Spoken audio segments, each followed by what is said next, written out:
Thank you very much for joining us this evening. My pleasure. Jeff. So throughout all of the different things you've done, all of your shows and everything, you've had this message of conservation. And this is probably going to seem like a really basic, self-explanatory question, but to make sure we're on the same wavelength, why have you taken on conservation so much? Why? I think it's my passion is why I take on conservation. Ever since I was a little kid, I've had a fascination for animals and wild places. And as I've grown up and became a teenager and an adult and a professional, I've seen how really imperiled our wild places around the world are, and the residents that live there, the non-human creatures that reside in the ecosystems around our planet. And I realized that we pay a terrible price if we don't protect our natural resources. So that's why it is my passion. It's something I love and am fascinated about, but also concerned with regard to the future of these resources and the future of ourselves, because we depend upon these resources. Since you are up close all the time, what peril do you see, what costs do you see happening in our environment that some of us may be missing? Well, it can be argued that in many, many millions and millions of years of time, we have experienced a level of extinction that has not been matched since we lost dinosaurs 60 million years ago. Many scientists believe we are in what is called the Fifth Extinction. When we think of an animal becoming extinct, you think of dinosaurs and dodo birds. You don't realize that a creature on our planet, a life form unique to our planet, disappears forever every 20 minutes. So it is likely, if we stay on this course, we'll lose 50% of our life within a half a century from now. And we lose life from extinction, not from the ancient ways of extinction because of an asteroid or some great cataclysmic event. We are the asteroid. It's our species.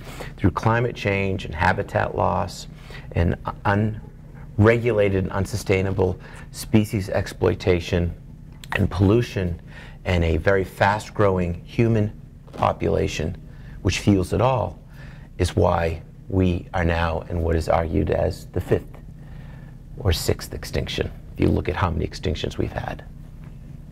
Wow. So what do you ask, everyone who's busy with jobs and exams and whatnot to try and do to stop this? Is there something that you're looking Well, I believe there's many things we can do to stop this, and I think the best place is to begin in your own backyard. And you could maybe look at Missouri and think, well, comparing Missouri to a rainforest, they're two very, very different places. But the truth is, Missouri, this little corner of our country, holds incredibly unique species, many of them imperiled. The largest salamander in North America lives in this state, the hellbender.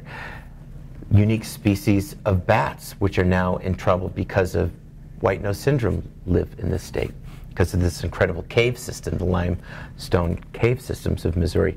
So I think it begins in your own backyard, and by protecting your heritage, your native natural heritage, you not only do something good for your community, it has a ripple effect and connects to the greater challenges we face on the planet. Ultimately, it's about accountability and realizing that you're either part of the problem or you're part of the solution.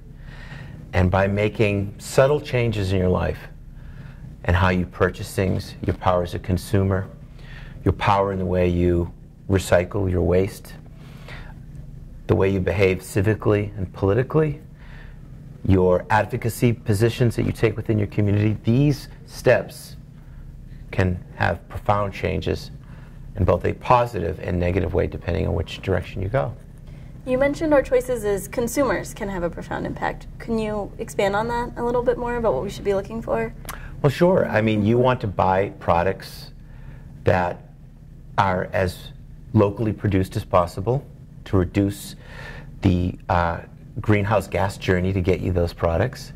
So you could go to like some fancy organic supermarket and get organic blueberries, but if they're from Chile, it kind of defeats the purpose because all that energy and greenhouse gases and fossil fuels that it took to get you that product, versus maybe sustaining and supporting a local Missouri produces blueberries and freezing them, you know? Things like that. Learning about products that are negative for the environment. For example, things that are produced with palm oil. 1 out of every 10 supermarket products has palm oil in it. And palm oil is the reason why places like Indonesia and Malaysia are losing their rainforests for palm oil plantation. So you could almost say that there's a direct connection between the extinction of Asian elephants and orangutans and palm oil. So that's one example. Great. So your shows, you've had a number of different shows. Mm-hmm. How did you get started with that? Well, my current show, which I'm really enjoying, is called Ocean Mysteries, and that's on ABC. And it does very, very well. This is our 3rd season, but it really began when I was just a little kid and had a great fascination for creatures and was always interested in trying to get people excited about animals and conservation. But it really wasn't until I was transitioning from undergraduate to graduate school, and I was working in Central America at the time, and a project I was doing was featured in a documentary. And this was like 1994, and the light bulb sort of clicked on. I said, that's what I want to do. I want to find a way to do that for like the MTV generation. So it took me a few years to get people to think I could do it, and then in the late 90s, that's when it started. I got my first series, and it's been kind of going steadily forward ever since.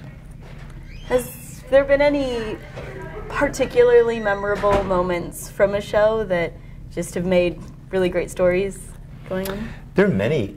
Just about every moment in the field, or every episode, every journey, there's something that goes into the memory banks. And I mean, just a few weeks ago, I was filming in Tahiti, and I was in the water, and I looked over and I saw this big blue shadow, and it was a mother humpback whale, and the baby came up and actually came over and was coming within feet of me, and I had to swim back to try to give this animal space. Or Dee got caught up in a feeding frenzy with oceanic white-tipped sharks, or so many cool things, putting satellite tags on giant blue whales to see where they go.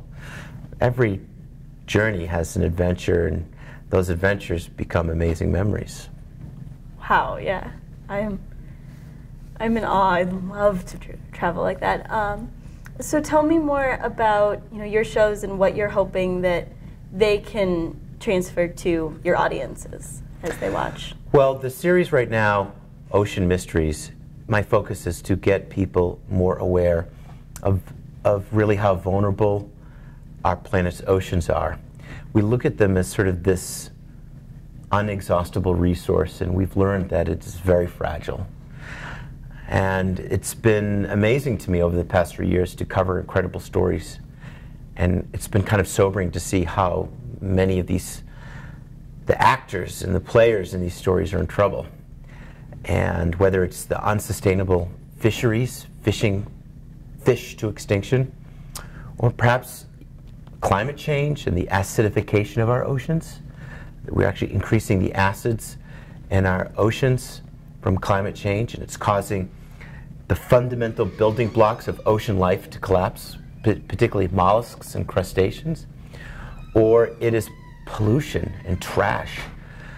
It's amazing to be in the middle of nowhere and see an animal choking to death in a plastic bag, and realizing that plastic bag has washed its way from some urban place in Asia or the United States.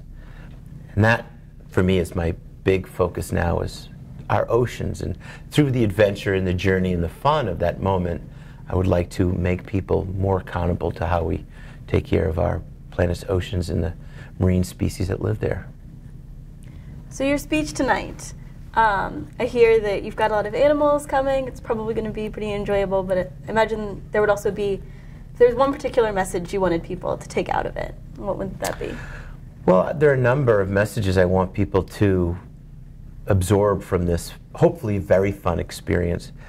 But really it's about our responsibility as stewards, because the world we have today and habitat and wildlife and species. These resources we don't inherit from our ancestors, we borrow from our children. And ultimately, if we don't practice good stewardship, it's our children that pay the price. Is there one particular animal or place that you've become particularly attached to? So many places I've enjoyed going to.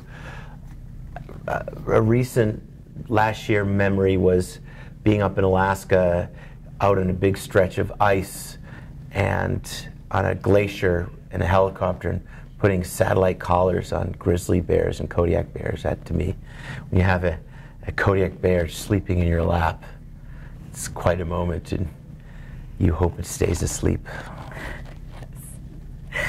Great. Is there anything else that you think I should have asked you?